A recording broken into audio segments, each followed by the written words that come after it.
കഴിഞ്ഞ ഓശാന ഞായറാഴ്ച രാവിലെ പള്ളിയിൽ പോയിട്ട് വന്നിട്ട് എടുത്ത വീഡിയോ ആണിത്. രാവിലെ ഒരു 6:30ക്കും 7:00 ഇടയ്ക്ക് നല്ല മഴയായിരുന്നു. അതുകൊണ്ട് അച്ഛന്മാരെ കുരിശടിയിൽ ഈ ഓലയൊക്കെ കൊടുക്കുന്ന സമയത്ത്, ഓശാനയുടെ കുത്തോലയൊക്കെ കൊടുക്കുന്ന സമയത്ത് മഴയുടെ ശല്യം ഉണ്ടായിരുന്നു കേട്ടോ. പ്രൊസഷനെയൊക്കെ അത് നന്നായിട്ട് ബാധിച്ചു. ഞാൻ 4 ഓല വാങ്ങിച്ചു കേട്ടോ വീട്ടിലോട്ട് കൊണ്ടുവരാനായിട്ട്. അങ്ങനെ വാങ്ങിച്ചു കൊണ്ടുവന്ന ആ 4 ഓലയൊക്കെ രൂപക്കൂടിനകത്ത് ഇങ്ങനെ സെറ്റ് ചെയ്ത് വെക്കുവാണേ.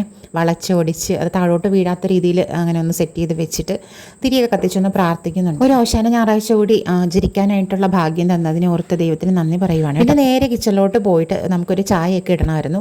അപ്പോൾ ചായയൊക്കെ ഇട്ട് കുടിച്ചുകൊണ്ടിരിക്കുവാണ്. കുടിക്കുന്നതിനിടയ്ക്ക് ഞാൻ കുറച്ച് കാര്യങ്ങൾ എഴുതി പ്ലാൻ ചെയ്യാൻ വേണ്ടിയിട്ട് എൻ്റെ കയ്യിലൊരു ബുക്കുണ്ട്, ഫോണുണ്ട്, അതുപോലെ പേനയും പെൻസിലും ഒക്കെ എടുത്തിരിപ്പുണ്ട്. അന്ന് സൺഡേ ആയിരുന്നല്ലോ, സൺഡേ ഹോളിഡേ ആണ്. അതുപോലെ തന്നെ പിറ്റേ ദിവസം നമുക്ക് അവധി തന്നെയാണ്. അപ്പോൾ ഈ അവധി ദിവസങ്ങളിൽ എന്തൊക്കെയാണ് ചെയ്ത് തീർക്കേണ്ടത് എന്നുള്ള ഒരു പ്ലാനിങ് ഉണ്ടെങ്കിൽ അത് പ്രത്യേകിച്ച് എഴുതി തയ്യാറാക്കുകയാണെന്നുണ്ടെങ്കിൽ എനിക്ക് ഒന്നും മിസ്സാവാതെ തന്നെ നമുക്ക് ഒരു ടൈമിനുള്ളിൽ ചെയ്ത് തീർക്കാൻ പറ്റും. അപ്പോൾ 2 ദിവസം കൂടിയുള്ള അവധിക്ക് ചെയ്യേണ്ട കാര്യങ്ങൾ ഒരു ടു ഡു ലിസ്റ്റാണ് കേട്ടോ ഈ കൂട്ടത്തിൽ എഴുതി തയ്യാറാക്കുന്നത്. അതിനുശേഷം നമ്മൾ നേരെ പിന്നെയും കിച്ചണിലോട്ട് തന്നെ പോയി ബ്രേക്ക്ഫാസ്റ്റ് നമുക്ക് ബ്രെഡും ഒരു മഷ്റൂം സ്റ്റൂ ഉണ്ടാക്കാമെന്നാണ് വിചാരിച്ചത് കേട്ടോ.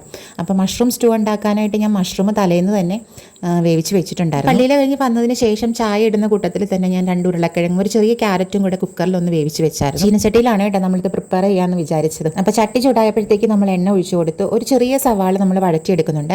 അതിലോട്ട് കുറച്ച് മല്ലിപ്പൊടി, അതുപോലെ തന്നെ കുരുമുളക് പൊടി, പിന്നെ എൻ്റെ കയ്യിലിപ്പോൾ ഒരു ടേസ്റ്റ് മേക്കർ ഉണ്ടല്ലോ, അത് മാഗി ക്യൂബാണ്, വെജിറ്റബിൾ മാഗി ക്യൂബ്, അതുകൂടെ നമ്മൾ ഇട്ട് കൊടുക്കുന്നുണ്ട് കേട്ടോ. ഇതെല്ലാം ഒന്ന് വാടി വഴണ്ട് അതിൻ്റെ ഒരു പച്ചമണം മാറി കഴിയുമ്പോഴത്തേക്ക് നമ്മൾ ഈ വെജിറ്റബിൾ എല്ലാം ചേർത്ത് കൊടുത്ത് നന്നായിട്ട് മിക്സ് ചെയ്യണേ. കൂട്ടത്തിൽ നമ്മൾ തലേന്ന് വേവിച്ച് വെച്ചിരുന്ന മഷ്റൂമും കൂടെ ചേർത്ത് നന്നായിട്ട് മിക്സ് ചെയ്തെടുക്കുന്നുണ്ട് കേട്ടോ. എല്ലാം കൂടി ഒന്ന് ചേർത്ത് നന്നായിട്ട് മിക്സ് ചെയ്തതിന് ശേഷം ഒരു തിള വരുമ്പോഴത്തേക്ക് കുറച്ച് അരിപ്പൊടി ഒന്ന് വെള്ളത്തിലേക്ക് കലക്കി ഒഴിക്കുന്നുണ്ട് കേട്ടോ. ഇതൊരു തിക്ക് ഗ്രേവി കിട്ടാനാണ് കേട്ടോ. ഇത് ഓപ്ഷണലാണ്, വേണമെങ്കിൽ മാത്രം ഇങ്ങനെ ചെയ്താൽ മതി. അങ്ങനെ അത് നന്നായിട്ട് തിളച്ച് വരുമ്പോഴത്തേക്ക് ഞാൻ പിന്നെ തേങ്ങാപ്പാലാണ് കേട്ടോ ചേർത്ത് കൊടുക്കുന്നത്. നമ്മുടെ ഇൻസ്റ്റൻറ്റ് പാക്കറ്റ് തേങ്ങാപ്പാലാണ് ഞാൻ ചേർത്ത് കൊടുക്കുന്നത്.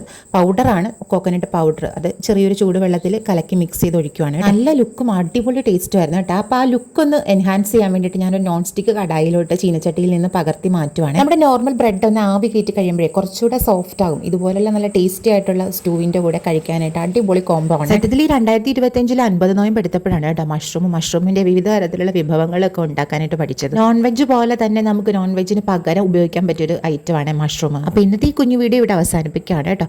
അപ്പോൾ നിങ്ങൾ നമ്മുടെ ചാനൽ ഒന്ന് സബ്സ്ക്രൈബ് ചെയ്ത് സപ്പോർട്ട് ചെയ്യാനും ലൈക്ക് ചെയ്യാനും നിങ്ങളുടെ അഭിപ്രായങ്ങളൊക്കെ കമൻറ്റായിട്ട് പറയാനൊന്നും മറക്കരുത് കേട്ടോ.